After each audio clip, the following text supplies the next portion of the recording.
வணக்கம். இலங்கையின் முதற்தர செய்தி வழங்குனர் நியூஸ் ஃபர்ஸ்டின் பிரதான செய்திகளோடு இணைந்துள்ளீர்கள். சர்வதேசத்தின் பல பாகங்களில் இருந்தும் குளோபல் டிவியூடாக நியூஸ் ஃபர்ஸ்ட் பிரதான செய்திகளுடன் இணைந்திருக்கும் உங்கள் அனைவரையும் சந்திப்பதில் மிக்க மகிழ்ச்சி. நமது விரிவான செய்திகளுக்கு செல்லும் முன்னர் முதலில் இன்றைய தலைப்புச் செய்திகள். இலங்கை தொடர்பில் அமெரிக்காவினால் முன்வைக்கப்பட்டுள்ள வரைவு யோசனை திட்டம், ஐக்கிய நாடுகளில் கலந்துரையாடல். ஐக்கிய நாடுகளின் 70வது பொதுச்சபை கூட்டத்தில் ஜனாதிபதி உரை. முன்னாள் ஜனாதிபதி சந்திரிகா பண்டநாயக்க குமாரதுங்க மீது குண்டு தாக்குதல் நடத்தப்பட்ட சம்பவத்தின் 2 பிரதிவாதிகளை குற்றவாளிகளாக அறிவித்து நீதிமன்றம் தீர்ப்பு. பாரிய ஊழல் மற்றும் மோசடி விசாரணைக்கான ஜனாதிபதி ஆணைக்குழு சுசில் பிரேமஜயந்தவிடம் விசாரணை. 6 மாவட்டங்களுக்கு தொடர்ந்து மண் சரிவு அபாய எச்சரிக்கை. இலங்கை தொடர்பில் அமெரிக்காவினால் முன்வைக்கப்பட்டுள்ள வரைவு யோசனை திட்டம் ஜெனீவாவில் உள்ள ஐக்கிய நாடுகளின் மனித உரிமைகள் பேரவையில் தற்போது கலந்துரையாடலுக்கு எடுத்துக் கொள்ளப்பட்டுள்ளது. இதன்போது இந்த யோசனை திட்டம் மீது பல்வேறு நாடுகள் தமது நிலைப்பாடுகளை முன்வைக்க உள்ளன. பிரித்தானியா, வட அயர்லாந்து, மெசிடோனியா, மென்டினீக்ரோ ஆகிய நாடுகளின் அனுசரணையுடன் இலங்கை தொடர்பான யோசனை திட்டத்தை அமெரிக்கா சமர்ப்பித்திருந்தது. அமெரிக்காவின் யோசனை திட்டத்திற்கு இலங்கையும் இணை அனுசரணை வழங்கியுள்ளமை குறிப்பிடத்தக்கதாகும். The context in which this report is presented is very different. இந்த அறிக்கையை தயாரிப்பதற்கான சந்தர்ப்பத்தை பெற்றுக் கொள்ளும் போது இருந்த நிலைமையை விட தற்போது நிலைமை மாறியுள்ளது. நல்லாட்சிக்கான மேடையிலிருந்து ஜனாதிபதியும் புதிய அரசாங்கமும் உருவாக்கியுள்ள நிலைமையில் மனித உரிமை மீறல்கள் தொடர்பில் கலந்துரையாடுவதற்கு சிறந்த தருணம் ஏற்பட்டுள்ளது. இது நீண்டகால நல்லிணக்கம் மற்றும் சமாதானத்தை ஏற்படுத்துவதற்கு கிடைத்துள்ள வாய்ப்பாகும். புதிய அரசாங்கமும் மனித உரிமை விவகாரங்கள் தொடர்பில் மனித உரிமை ஆணையாளர் அலுவலகத்துடன் சிறந்த உறவுகளை ஏற்படுத்திக் கொண்டுள்ளமையை காண முடிகின்றது. கடந்த அரசாங்கம் மனித உரிமை ஆணையாளர் அலுவலகத்தினால் மேற்கொள்ளவிருந்த விசாரணை செயற்பாடுகளை படிப்படியாக நிராகரித்தது. ஒத்துழைப்பு வழங்காததுடன் நாட்டிற்குள் பிரவேசிப்பதையும் தடுத்தனர். அத்துடன் பாதிக்கப்பட்டவர்கள் சாட்சி வழங்குவதையும் சிவில் செயற்பாட்டாளர்களை அச்சுறுத்தும் வகையில் செயற்பட்டமையும் மற்றொரு முக்கியமான விடயமாகும். More worryingly, it resorted to an unrelenting campaign of intimidation and harassment against victims, witnesses and நிலையான அபிவிருத்தி மற்றும் நல்லிணக்கம் ஆகிய இரட்டை காரணிகளை எட்டுவதே இலங்கை அரசாங்கத்தின் இலக்காகும் என ஐக்கிய நாடுகளின் 70வது பொதுச்சபை கூட்டத்தொடரில் சற்று முன்னர் உரையாற்றிய ஜனாதிபதி மைத்ரிபால சிறிசேன சுட்டிக்காட்டியுள்ளார். இலங்கையில் மனித உரிமைகளை முன்னேற்றுவதற்கான உடனடி திட்டங்களையும் அறிமுகப்படுத்துவதற்கு திடசங்கல்பம் பூண்டுள்ளதாக ஜனாதிபதி இதன்போது தெரிவித்துள்ளார். அத்துடன் நிலையான அபிவிருத்தி மற்றும் நல்லிணக்கத்தை ஏற்படுத்துவதாயின் கடந்த கால அனுபவங்களின் அடிப்படையில் உண்மையாக செயற்பட வேண்டும் எனவும் அப்போதே நவீன இலங்கையை கட்டியெழுப்ப முடியும் என்றும் ஜனாதிபதி சுட்டிக்காட்டினார். கடந்த கால அனுபவத்தை அடிப்படையாக கொண்டு உண்மையை கண்டறிதல், நீதியை நிலைநாட்டுதல், பாதுகாப்புகளுக்கு இழப்பீடு வழங்குதல் மற்றும் மீண்டும் தவறுகள் நேராமல் இருப்பதை உறுதி செய்தல் என்பன குறித்து கவனம் செலுத்தப்பட்டுள்ளதாகவும் ஜனாதிபதி ஐநாவில் குறிப்பிட்டிருந்தார். இதேவேளை அனைத்து வகையான மோதல் வடிவங்கள் மற்றும் பயங்கரவாதம் மனித குலத்திற்கு பேரழிவானவை என்றும் ஜனாதிபதி மைத்ரிபால சிறிசேன சுட்டிக்காட்டியுள்ளார். இந்த அடிப்படையில் பயங்கரவாதத்தை ஒழிப்பதில் இலங்கை வெற்றி பெற்றுள்ள போதிலும் ஆசியாவிலிருந்து ஆப்பிரிக்கா மற்றும் லத்தீன் அமெரிக்கா வரையான நாடுகள் பயங்கரவாதத்தை ஒழித்து காட்டுவதில் தொடர்ந்தும் சிரமங்களை எதிர்நோக்கியுள்ளதாகவும் ஜனாதிபதி இதன்போது சுட்டிக்காட்டியுள்ளார். මානව හිමිකම් ශ්‍රී ලංකාව තුළ තවදුරටත් යථාර්ථයක් බවට පත් කිරීම සඳහා වන ක්‍රියාකාරී සහ ප්‍රායෝගික වැඩපිළිවෙලක් ගොඩනැගීමට මගේ රජය කැපවී සිටිනවා. இதேவேளை நாட்டின் ஜனநாயகம் மற்றும் நல்லாட்சியை உறுதிப்படுத்துவதற்காக ஜனாதிபதி மைத்ரிபால சிறிசேன மேற்கொள்ளும் அர்ப்பணிப்பினை அமெரிக்க ஜனாதிபதி பராக் ஒபாமா வரவேற்றுள்ளார். ஜனாதிபதி மைத்ரிபால சிறிசேனவிற்கும் அமெரிக்க ஜனாதிபதி பராக் ஒபாமாவிற்கும் இடையில் நடைபெற்ற சந்திப்பின் போது இந்த விடயம் தெரிவிக்கப்பட்டதாக ஜனாதிபதி ஊடகப் பிரிவு தெரிவித்துள்ளது. எதிர்காலத்தில் நாட்டில் நல்லிணக்கத்தை மேம்படுத்துவது தமது நோக்கம் என இதன்போது ஜனாதிபதி மைத்ரிபால சிறிசேன தெரிவித்ததாக அந்த அறிக்கையில் தெரிவிக்கப்பட்டுள்ளது. இலங்கையில் வறுமையை ஒழிப்பதற்காக அமெரிக்க அரசாங்கம் பூரண ஒத்துழைப்பு வழங்கும் என அமெரிக்க ஜனாதிபதி பராக் ஒபாமா தெரிவித்துள்ளார். இலங்கையை உரிய அபிவிருத்தி பாதையில் வழிநடாத்தி 19வது அரசியலமைப்பு திருத்தம் மற்றும் ஆணைக்குழுக்கள் மூலம் நல்லாட்சியை உறுதிப்படுத்துவது தமது இலக்கு என இதன்போது ஜனாதிபதி மைத்ரிபால சிறிசேன குறிப்பிட்டுள்ளார்.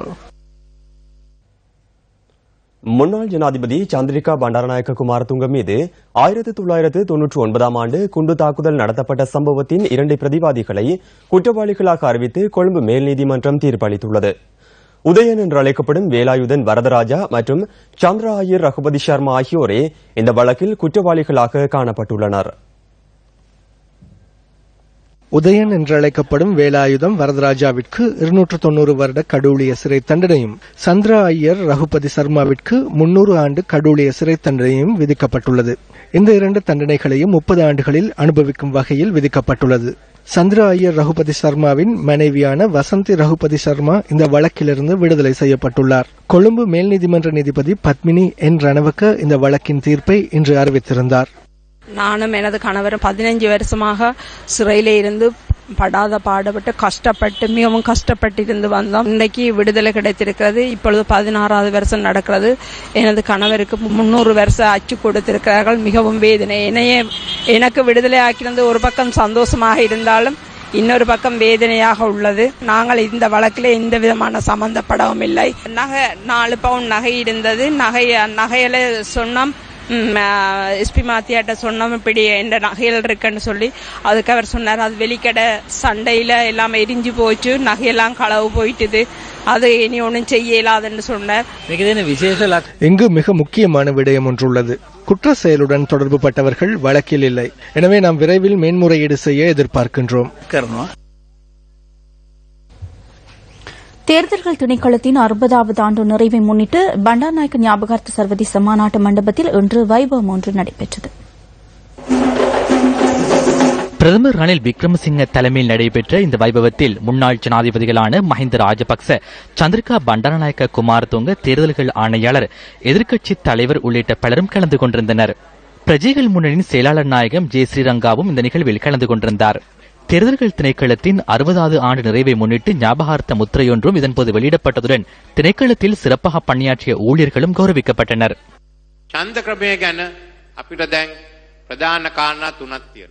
தேர்தல் முறைமை தொடர்பில் எமக்கு தற்போது 3 விடயங்கள் உள்ளன.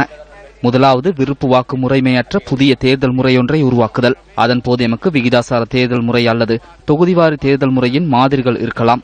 எனவே அதன்போது பல பிரச்சனைகளை எமக்கு தீர்க்க வேண்டி ஏற்படும். இந்த 2 முறைகளையும் சமாந்தரமாக கொண்டு செல்வதாக அல்லது நியூசிலாந்து போன்று கலப்பு முறையொன்றுக்கு செல்வதா என்பது தொடர்பில் நாம் செயற்படுகின்றோம். அடுத்த சில மாதங்களில் இது தொடர்பில் கலந்துரையாடி இந்த வருட இறுதியில் தீர்வொன்றுக்கு செல்ல முடியும் என்று நாம் எதிர்பார்க்கின்றோம். உள்ளூராட்சி மன்ற தேர்தலுக்கு முன்னதாக இதில் திருத்தங்களை மேற்கொண்டு புதிய முறையின் கீழ் அந்த தேர்தலை நடத்துவோம். காலம் போதாது எனவும் அது 100% வெற்றியடையாது என்றும் சிலர் கூறுகின்றனர்.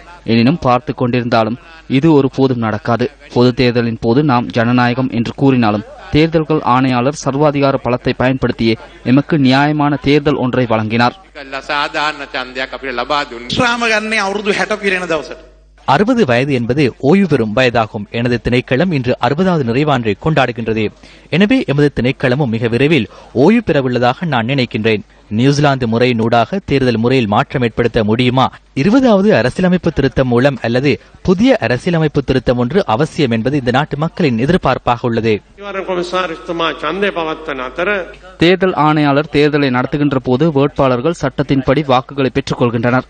வழங்க முடியுமான அனைத்து வாக்குறுதிகளையும் வேட்பாளர்கள் வழங்குகின்றனர். கூறாவிடனும் நாம் அனைவரும் இதனை அறிந்துள்ளோம். எனினும் தேர்தல் முடிவடைந்த பின்னர் அவை நிறைவேற்றப்படுகிறதா என்பதே பிரச்சனையாகும். தேர்தல்கள் ஆணையாளர் மற்றும் திணைக்களத்தின் குறைந்தளவிலான செயற்குழுவினர் சுதந்திரமாக மற்றும் நீதியான தேர்தல் நடத்துவதற்காக தூய செயற்பாட்டின் போது இந்த நாட்டு மக்களுக்காக முன்னின்று செயற்படும் பொறுப்பாளிகள் என அறிமுகப்படுத்த வேண்டும். சந்தர்ப்ப சூழ்நிலையால் ஒரு சில வடுக்களை ஏற்படுத்திக் கொண்டாலும் தேர்தல்கள் திணைக்களம் தமது பொறுப்பு மற்றும் கடமையை மக்களின் எதிர்பார்ப்பையும் தாண்டி நிறைவேற்றுவது இந்த நாட்டின் அதிர்ஷ்டமாகும்.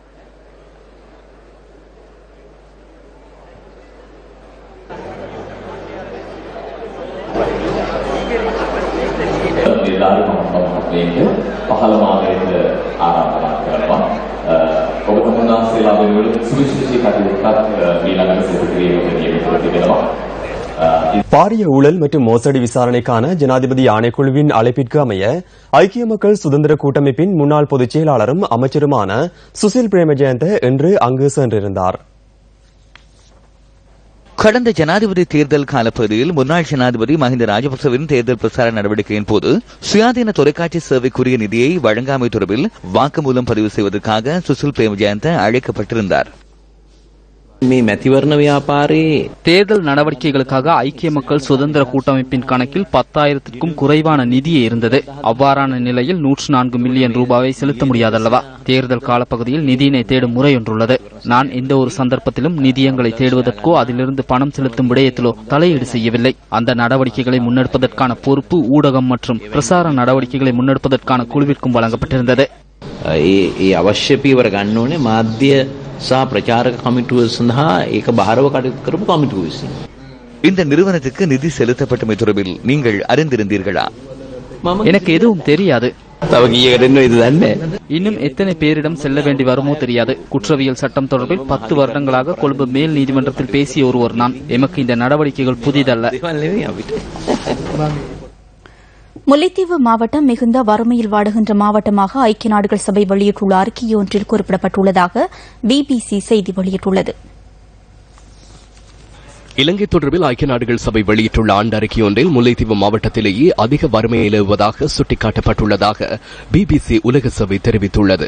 கொழும்பில் 1.4 மாணவர்கள் வறுமை கோட்டின் கீழ் உள்ளதாகவும் முல்லைத்தீவில் சுமார் 30 மாணவர்கள் வறுமை கோட்டின் கீழ் வாழ்வதாகவும் அந்த அறிக்கையில் சுட்டிக்காட்டப்பட்டுள்ளது. இதேவேளை முல்லைத்தீவை போன்று யுத்தத்தினால் மிக மோசமாக பாதிக்கப்பட்ட மாவட்டமான கிளிநொச்சியில் சுமார் 13 மாணவர்கள் வறுமையில் வாடுவதாக அந்த அறிக்கை கூறுகிறது. முல்லைத்தீவின் ஒட்டுச்சூட்டான் பகுதியில் யுத்த காலத்திலும் அதற்கு முன்னரும் இயங்கி வந்த ஓட்டு தொழிற்சாலை இன்னும் செயலிழந்திருப்பதாகவும் பிபிசி செய்தியில் குறிப்பிடப்பட்டுள்ளது. ஓட்டு தொழிற்சாலை புனரமைக்கப்பட்டு ஓடுகள் உற்பத்தி செய்யப்படுமானால் பலர் அங்கு வேலைவாய்ப்பை பெறுவதற்கு வழி ஏற்படும் எனவும் அந்த செய்தியில் தெரிவிக்கப்பட்டுள்ளது. அத்துடன் மீள்குடியேற்றத்தின் பின்னர் நிர்மாணிக்கப்பட்டுள்ள வீடுகளின் கூரைக்கான ஓடுகளை அந்த மாவட்டத்திலேயே மக்கள் குறைந்த விலையில் பெற்றுக்கொள்ளக்கூடிய சூழ்நிலை ஏற்படும் எனவும் பிபிசி செய்தியில் சுட்டிக்காட்டப்பட்டுள்ளது. முல்லைத்தீவு மீனவர்கள் தமது கடலில் சுதந்திரமாக தொழிலை முன்னெடுக்க முடியாமை, ஏனைய தொழில்துறைகள் அங்கு வளர்ச்சி அடையாமை ஆகிய காரணங்கள் அந்த மாவட்டம் பொருளாதார ரீதியில் பின்னடைவதற்கான வாய்ப்பினை ஏற்படுத்தியுள்ளதாகவும் ஐக்கிய நாடுகளின் ஆண்டு அறிக்கையில் சுட்டிக்காட்டப்பட்டுள்ளதாக பிபிசி செய்தியில் மேலும் தெரிவிக்கப்பட்டுள்ளது. அரசியல் கைதிகளின் விடுதலையை வலியுறுத்தும் கவனஈர்ப்பு போராட்டம் ஒன்று யாழ்ப்பாணத்தில் இன்று முன்னெடுக்கப்பட்டது. சிறைச்சாலைகளில் தடுத்து வைக்கப்பட்டுள்ள அரசியல் கைதிகளின் பிள்ளைகள் இந்த கவனஈர்ப்பு போராட்டத்தில் கலந்து கொண்டனர். யாழ் மாவட்ட செயலகம் முன்பாக ஆரம்பமான கவனஈர்ப்பு பேரணி கண்டி வீதியூடாக வடமாகாண முதலமைச்சர் அலுவலகம் வரை முன்னெடுக்கப்பட்டது. பேரணியில் ஈடுபட்டவர்கள் வடமாகாண முதலமைச்சர் சி வி விக்னேஸ்வரனிடம் மகஜர் ஒன்றையும் கையளித்தனர். எனது அப்பாவை விடுவீங்கள், நாங்களும் எனது அம்மாவும் கஷ்டப்பட்டு கொண்டிருக்கின்றோம். பாடசாலை செல்ல கூட யூனிஃபார்ம் தைக்க கூட காசு இல்லை.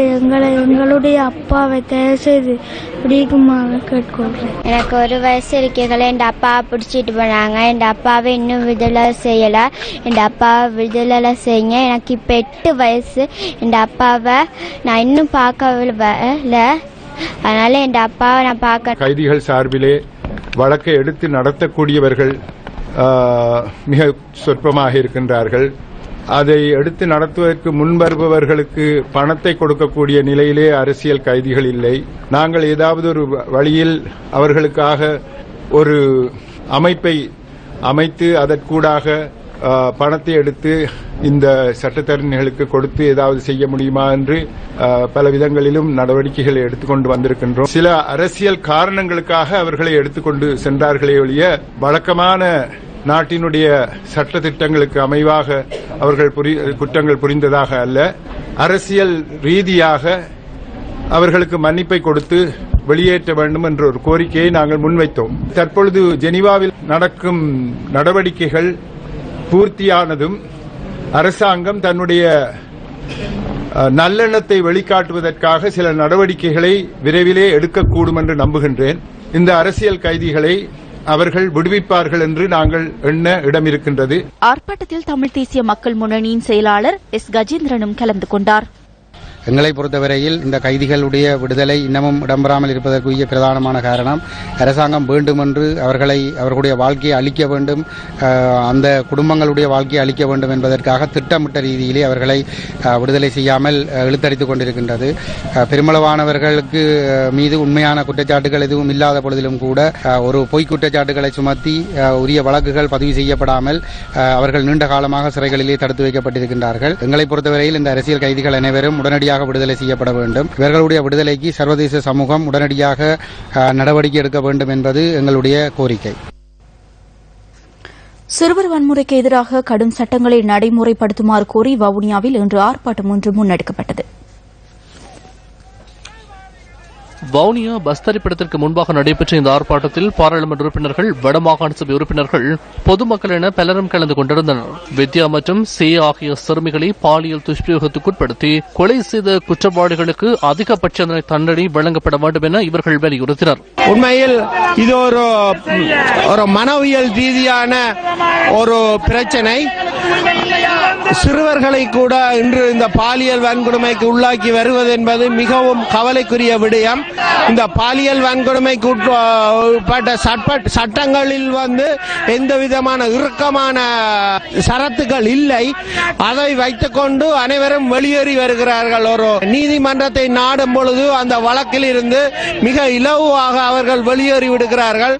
கடுமையான சட்ட திருத்த மாற்றங்கள் மூலம், அந்த சரத்துகளில் மாற்றங்களின் மூலம் மட்டுமே இப்படியான கொடுமைகளுக்கு முற்றுப்புள்ளி காணலாம் என நான் கருதுகிறேன். ஸ்ரேயாவினுடைய அந்த பாலியல் வன்கொடுமையோடு சம்பந்தப்பட்டவர் ஏற்கனவேயும் அவர் இப்படிப்பட்ட ஒரு சம்பவத்திலே தொடர்பட்டிருக்கின்றார். அவருக்கு மேல் கடுமையான நடவடிக்கை எடுக்காததன் தொடர்ச்சி தான் இந்த ஸ்ரேயா இன்றைக்கு படுகொலை செய்யப்பட்டிருக்கிறார். நாள் ஒன்றுக்கு 28 சிறார்கள் துஷ்பிரயோகத்துக்கு உள்ளாக்கப்பட்டிருக்கிறார்கள். இலங்கையிலே சிறுவர்களுக்கான இந்த சட்டத்தை மிக இறுக்கமாக கடைபிடிக்க வேண்டிய தேவை இருக்கிறது. இது தொடர்வதற்கு அனுமதிக்க முடியாது. இன்றைக்கு பெற்றார்கள் தங்களுடைய பிள்ளைகளை பாடசாலைக்கு அனுப்ப முடியவில்லை, வீட்டிலே வைத்திருக்க முடியவில்லை. ஆகவே இந்த நிலைமைகளை மாற்றி அமைப்பதற்கு, இதுக்கு எதிராக குரல் கொடுப்பதற்கு ஒவ்வொரு மனிதனும் இந்த சிறுவர் துஷ்பிரயோகத்துக்கு எதிராக குரல் கொடுக்கிறதுக்கு முன்வர வேண்டும் என்று இந்த நேரத்தில் நாங்கள் கேட்டுக்கொள்வோம். யுத்தத்துக்கு முற்பட்ட காலத்திலே இப்படிப்பட்ட சிறுவர் துஷ்பிரயோகங்கள் பாரிய அளவில் நடைபெறவில்லை. இன்று யுத்தம் நிறுத்தப்பட்ட நிலையிலே இந்த சிறுவர்கள் மீதான பாலியல் கொடூரங்களை நிச்சயமாக ஏற்றுக்கொள்ள முடியாது.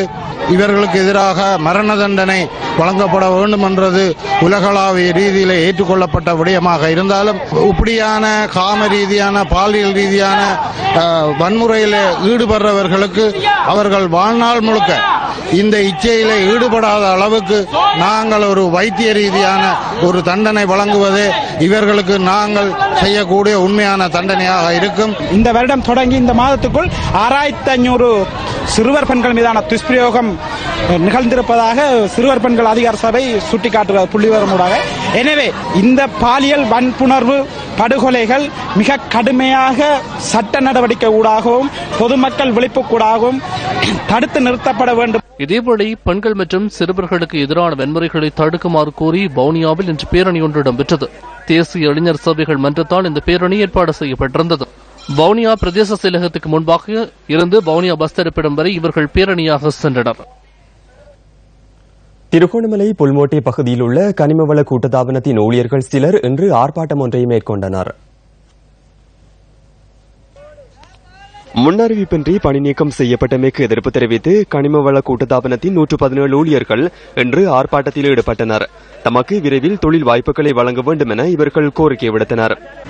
நல்லாட்சியில எங்களுக்கு கௌரவ அமைச்சர் ரிஷாட் அவர்களால் வழங்கப்பட்டிருக்கின்ற இந்த நியமனமானது 3 மாத காலமாக நாங்கள் வேலை செய்து கொண்டிருக்கின்றோம். அப்புறம் எவ்வாறு கஷ்டப்பட்டு எங்கள் நியமனத்தை வழங்கினாரோ அதே போன்று எம்மை இப்பொழுது நிறுத்தக்கூடிய இந்த சந்தர்ப்பத்தில் அவரை எமக்கு கை கொடுத்து மீண்டும் அந்த நியமனத்தை தொடர்ச்சியாக நாங்கள் இந்த தொழிற்சாலை வேலை செய்வதற்கு ஒத்துழைப்பு வழங்க வேண்டும் என்பதே எங்கள் உருக்கமான வேண்டுகோளாக இருக்கின்றது. கடந்த ஜூன் மாதம் தொழிலில் இணைத்துக் கொள்ளப்பட்ட போதிலும் குறுகிய காலத்திற்குள் தொழிலை இழக்க வேண்டி ஏற்பட்டுள்ளதாக இவர்கள் கவலை வெளியிட்டுள்ளனர். கடந்த 4 மாத சம்பளமும் 30% நிலுவையும் வழங்கப்படாமைக்கு எதிர்ப்பு தெரிவித்து கடதாசி ஆடி ஊழியர்கள் தொடர்ச்சியாக ஆர்ப்பாட்டத்தில் ஈடுபட்டு வருகின்றனர். இன்றும் ஊழியர் 33 கோடி ரூபாய் மின்சார கட்டணம் செலுத்தப்படாமையால் கடதாசி ஆலையின் மின்சாரம் துண்டிப்பு. மின்சார துண்டிப்பால் தொழிற்சாலை நடவடிக்கைகள் ஸ்தம்பிதம். சம்பள நிலுவையை கோரி ஊழியர்கள் ஆர்ப்பாட்டம். தொடர்ச்சியாக ஆர்ப்பாட்டத்தில் ஈடுபட்டும் சம்பள நிலுவை வழங்கப்படாமையினால் ஊழியர்கள் உண்ணாவிரத போராட்டம். மார்ச் 25ஆம் திகதிக்குள் சம்பள நிலுவையை வழங்குவதாக தேசிய கடதாசி ஆலையின் தலைவரால் உறுதிமொழி. 5 மாத சம்பள நிலுவையை வழங்குவதற்கு கைத்தொழில் அமைச்சு இணக்கம் தெரிவித்ததை அடுத்து போராட்டம் கைவிடப்பட்டது. எனினும் 3 மாத சம்பள நிலுவை மாத்திரம் ஏப்ரல் 2ஆம் தேதி வழங்கப்பட்டது. வாழைச்சேனை கடதாசி ஆலை ஊழியர்கள் மீண்டும் ஆர்ப்பாட்டம். சம்பள நிலுவையை பெற்றுத் தருமாறு வலியுறுத்தி கோரளைப்பற்று மேற்கு பிரதேச செயலாளரிடம் மகஜர் கையளிப்பு. தொடர்ச்சியாக ஆர்ப்பாட்டம். டயர்களை எரித்தும் ஆலையின் கூரை மீது ஏறியும் நேற்று ஆர்ப்பாட்டம். கடதாசி ஆலையின் ஊழியர்கள் இன்றும் ஆர்ப்பாட்டத்தில்.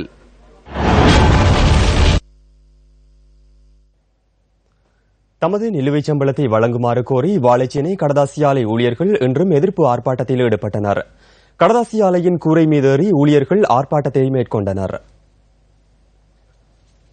கடந்த 4 மாத சம்பளமும் 30% நிலுவையும் வழங்கப்படாமைக்கு எதிர்ப்பு தெரிவித்து கடதாசி ஆலை ஊழியர்கள் தொடர்ச்சியாக ஆர்ப்பாட்டத்தில் ஈடுபட்டு வருகின்றனர். இன்றும் ஊழியர்கள் கடதாசி ஆலையின் கூரை மீது ஏறி ஆர்ப்பாட்டத்தை முன்னெடுத்தனர். சம்பளம் வழங்கப்படாமையால் வாழ்வாதாரம் பாதிக்கப்பட்டுள்ளதாக ஆர்ப்பாட்டத்தில் ஈடுபட்ட ஊழியர்கள் தெரிவித்துள்ளனர். வாழைச்சேனை கடதாசி ஆலையில நாங்க இப்ப 4 மாதம் 4.5 மாதமாக இப்ப சம்பளம் இல்லாம நாங்க சொல்லொண்ணாத துன்ப துயரங்களை அனுபவிச்சு கொண்டிருக்கோம். இதன் பிரகாரம் எங்களுக்கு இப்ப தற்போதைய சிஏ என்று சொல்ற அதிகாரம் பெற்ற அதிகாரி தான் இந்த சம்பளத்தை உரிய முறைப்படி மினிஸ்ட்ரியோட தொடர்பு கொண்டு எங்களுக்கு இந்த சம்பளத்தை எடுத்து தரல. எவ்வளவோ முன்னேற்றங்களுக்கு இது ஆலை இன்று பின்தள்ளப்பட்டு கவனிப்பாரட்டு கிடக்கின்றது. இதை தலைமை அலுவலகத்தில் உள்ளவர்கள் அவர்களின் சுவண்டிகளை பார்த்துக் கொண்டிருக்கிறார்கள் தவிர இந்த காகித ஆலைக்கு வருவதும் இல்லை, பார்ப்பதும் இல்லை. எனவே இந்த காகித ஆலையின் துயரத்தை கருத்தில் கொண்டு உரிய அமைச்சர்கள் வருகிறதென்று எங்களுக்கு ஒரு நல்ல விடிவினை ஏற்படுத்த வேண்டும். எந்த ஒரு அமைச்சரும் இதுக்குரிய சம்பளத்தை ஏற்பாடு செய்த மாதிரி எங்களுக்கு தெரியவில்லை. தற்போது அமைச்சர் அவர்கள் ரிசார்ட் அவர்கள் இதை பொறுப்பேற்று எடுத்திருக்கிறார்கள். எங்களுடைய சம்பளத்தை தருவது மட்டுமல்லாமல் நாங்கள் கேட்கின்ற சிஆர்எஸ் பிஆர்எஸ் என்ற அந்த சுயரிப்பினை தந்துவதுமாறு தாழ்மையினை கேட்டுக்கொள்கிறோம். 2014ஆம் ஆண்டு மார்ச் மற்றும் ஏப்ரல் மாதங்களுக்கான சம்பளம், 2015ஆம் ஆண்டு ஜூலை மாத சம்பளத்தின் 30%, ஆகஸ்ட் மற்றும் செப்டம்பர் மாதங்களுக்கான சம்பளம் என்பன இதுவரை வழங்கப்படவில்லை என ஊழியர்கள் தெரிவிக்கின்றனர்.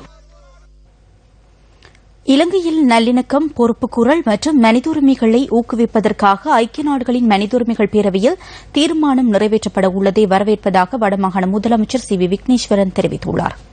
ஐநா மனித உரிமைகள் பேரவையின் இந்த புதிய செயற்பாடுகள் உண்மையை கண்டறிவதற்கும் பாதிக்கப்பட்ட தரப்பினருக்கு நீதி கிடைக்கவும் நீண்டகால இனப்பிரச்சினை மற்றும் சமத்துவமின்மைக்கு அரசியல் தீர்வினை காண்பதற்கும் ஓர் ஆரம்பமாக அமையும் என அறிக்கையொன்றின் மூலம் வடமாகாண முதலமைச்சர் சுட்டிக்காட்டியுள்ளார்.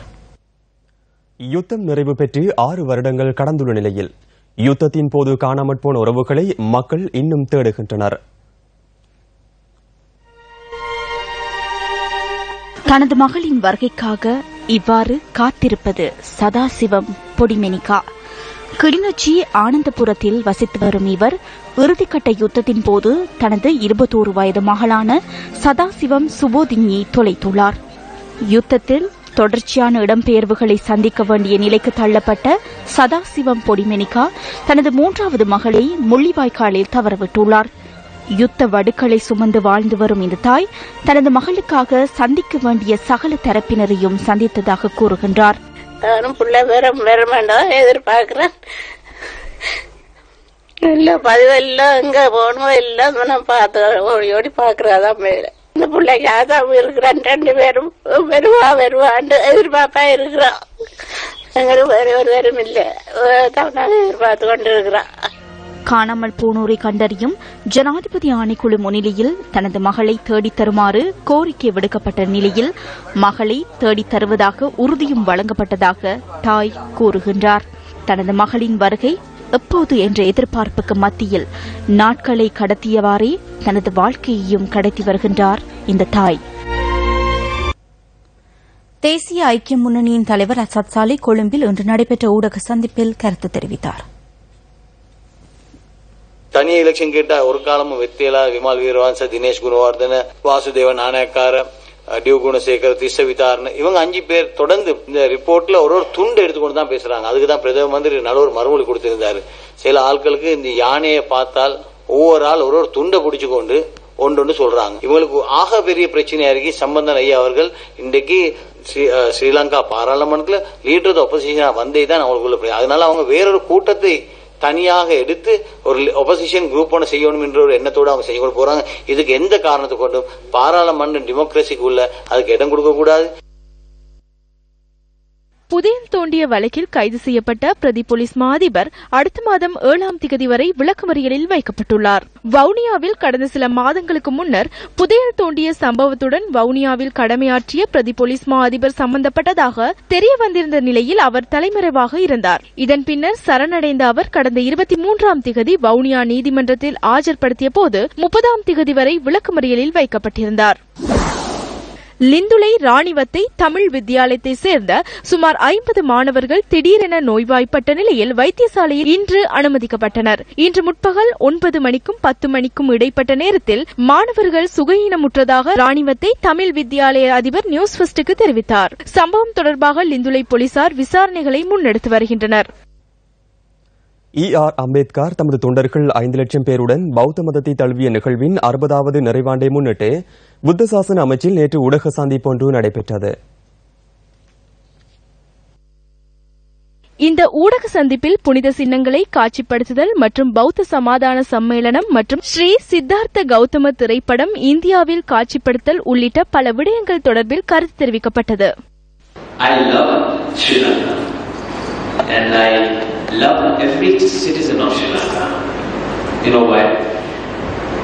It gave me the treasure of Dhamma in life. I'm getting emotional.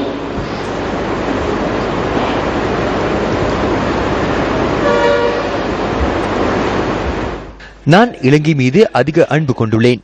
பௌத்த மதத்தின் உன்னத தன்மையினை அவர்கள் எனக்கு உணர்த்தினார்கள்.